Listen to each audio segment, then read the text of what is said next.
Okay, we're back on. I'm sorry, Ms. Stansfield. We're Okay. back on. Okay, We're up. thanks.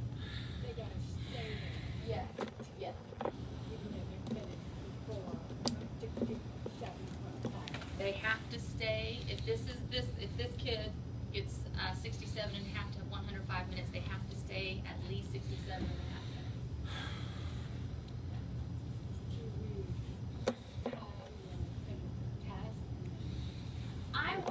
We're gonna go into a little more, you're gonna have an incident log in your box. If it seems like they breeze through it in 20 minutes, I would definitely note that. I would note that in your incident log. Because, I mean, you can ask them, are you sure, are you done? You still have 47 minutes to sit here. You can go back in this section. Right, within this section, and if they choose not to, there's nothing else you can do, okay? But just know that in DeKalb County, they discourage kids from doing anything but sitting when they're done. So in the directions, it says to allow them to read a book. It says you may read a book or sit quietly. They just need to sit quietly. So maybe if kids know that ahead of time, they won't try to. They might try to take their time. All right, so double time, same thing. If they have 45 to 70 minutes, they would have 90 to 140 minutes. They also have to receive their minimum time. We do have 2 kids that applies to. So I have a question. Sure. All right, so let's go back to time and a half. Yep. So they have 45 minutes for the test. Normally, For specific ones, say for Let's say for a specific math, one. let's say. Okay. And if they have time and a half, it's 67.5.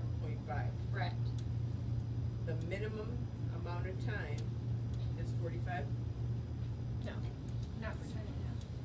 The minimum amount of time for the accommodation kid is 67 and a half. For that one. How is that minimum?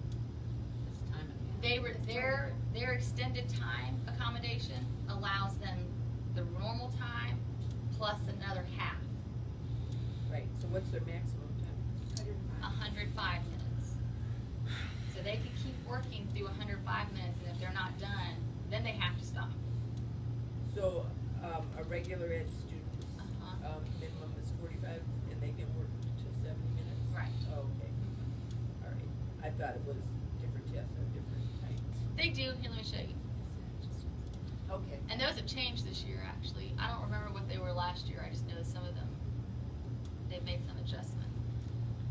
So that first day for the ELA Section 1, these are the regular times for ELA, Math, Science, and Social Studies. And here,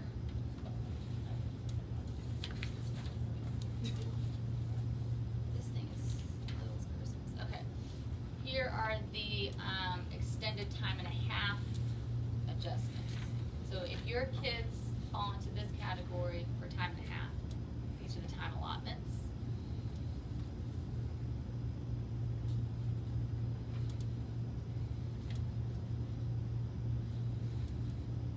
This just kind of has them all, and oops, now it's going very quickly.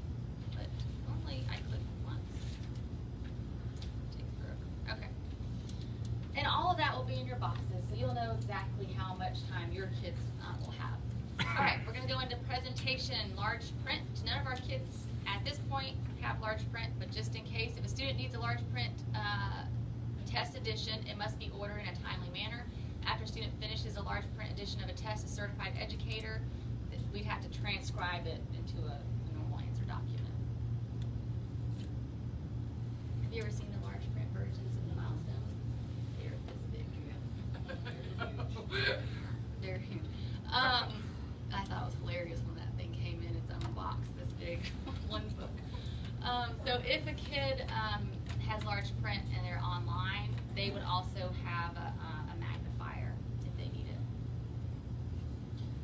Repetition of directions in English. We do have a few kids that have this accommodation. Repeat the directions to the student as many times as needed, but do not alter, explain, or paraphrase directions. Now, if you remember from yesterday, you're allowed to repeat the directions verbatim for any kid, okay? So the fact that it's an accommodation, I don't really understand why it's an accommodation for this particular test, but it is. But you can repeat the directions from your manual as many times as needed. But we used to be able to paraphrase the There- directions for certain kids. There are still some kids that have that. Okay. Repeat directions word for word a minimum of 2 times to begin with. Just go ahead and repeat the directions so they're getting that accommodation. If they ask for it again, you can read it again as many times as they need. Most kids don't ask. Explain or paraphrase directions. The examiner can reword the directions so that the student understands what to do. The examiner is not restricted to the official script of the examiner's manual directions, but you cannot explain or paraphrase test items. Okay, so once they start taking the test, they're on their own. Wait, so do you mean, like, if it gives, let's say you have a passage for reading and it has a question, what's the main idea? The student asks, what do you mean? Then you say, can you let us say in other words? You're supposed to write the main idea is on this line. So explain or paraphrase test directions, that means actual. The directions that are in your Beginning manual. directions. Yeah, which is attached. It's not attached yet. I have to send it to you all. But once you get it, I suggest you go ahead and familiarize yourself with the manuals. You're not opening it for the first time in front of them. But it's very, very scripted. And those are the directions you can paraphrase. They're actual tests. They're on their own. So when they ask you questions, just say, I'm sorry, I can't help you with that. Do the best you can. Frequent monitored breaks. We also have several kids that have this accommodation. Student is allowed to break during testing. Student does not have to wait for the break in between sections. Breaks are generally short in length and not disruptive. The student must be monitored. So the students that have that accommodation, keep them in the testing environment, but they need to get up for a minute, take a break. As oftentimes they need it, allow them to do it. Do you have to document all of those breaks? I would document everything. Everything? Okay. Document it. If you're wondering, should I just document it? Yeah, so Yeah. put the time in, break, and the Yeah. time out. Okay. So, if the kid has to use the restroom, there's gonna be lots of people in the hallways monitoring. Just poke your head out and say, hey, can you? We just have one kid that has Yes. Still have someone take them, so you stay with the secure testing materials. All right, small group. There's no established formula for determining them. Usually they're 1 to 8, sometimes as low as 2 to 3, sometimes up to 15. We try to keep ours as low as possible. It is not codified in DOE policy. What should go into consideration is what is best in the best interest of the students.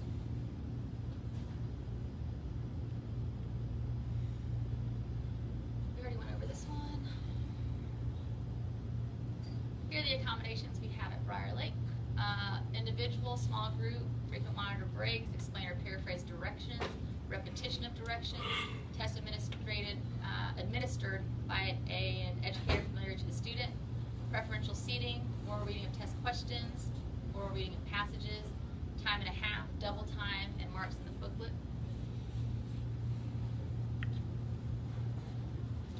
All right, I'm gonna give you all your lists so we can talk about it. All right. These are your lists.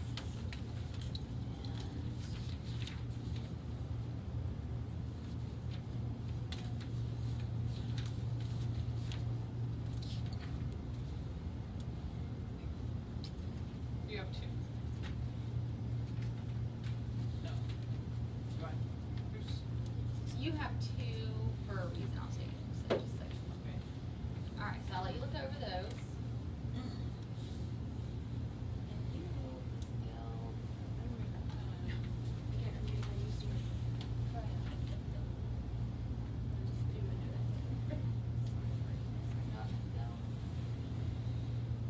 we're just using your room.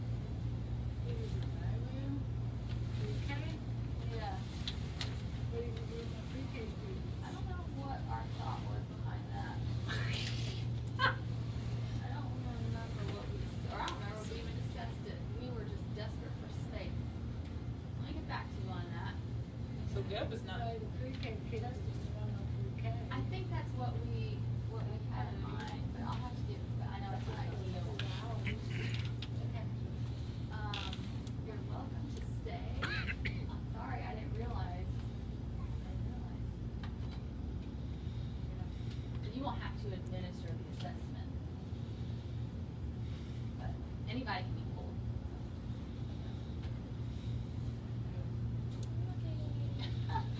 Sorry, I need to go.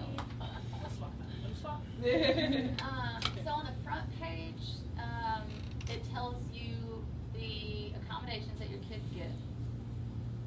Attached to it are the kids' plans. Please help look over the plans and make sure their accommodations match. I've looked through each one, I can't tell you how many times to verify, but I prefer you guys to check behind me.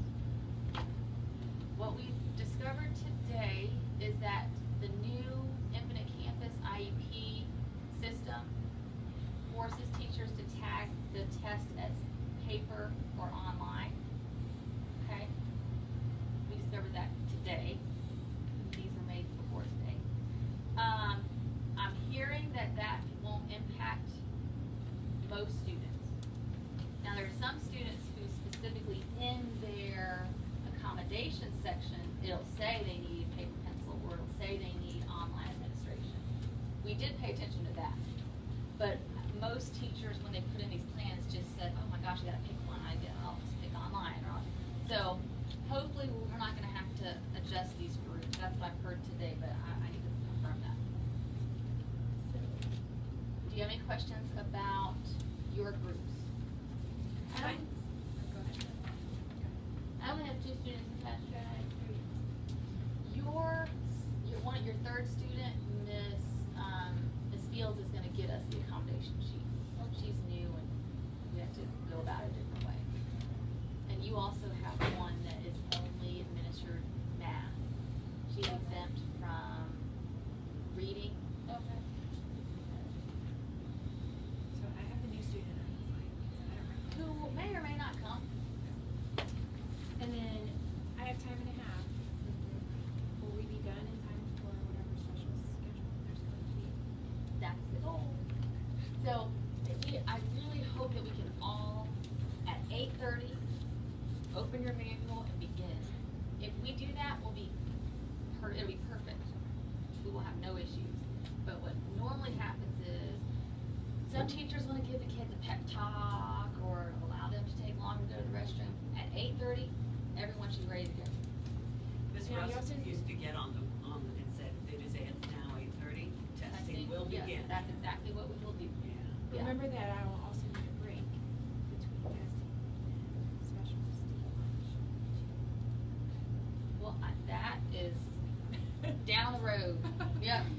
Yeah. I just to remind you. Yeah, yeah. 'Cause No, everybody's as a gonna need a specialist, that's break. happened to me where they have me testing. Right. And then start specials, because Right. testing is over. Right, and then you're like, I can't even go to the Lunch bathroom. break. Right. Yeah, that's on the long list. Yeah, I got you. If you see any issues, like Miss Green has kids with different accommodations, if that's, you and I can talk about how that'll look. All right, so we're gonna go through all the accommodations now. Do you need me for the rest of this?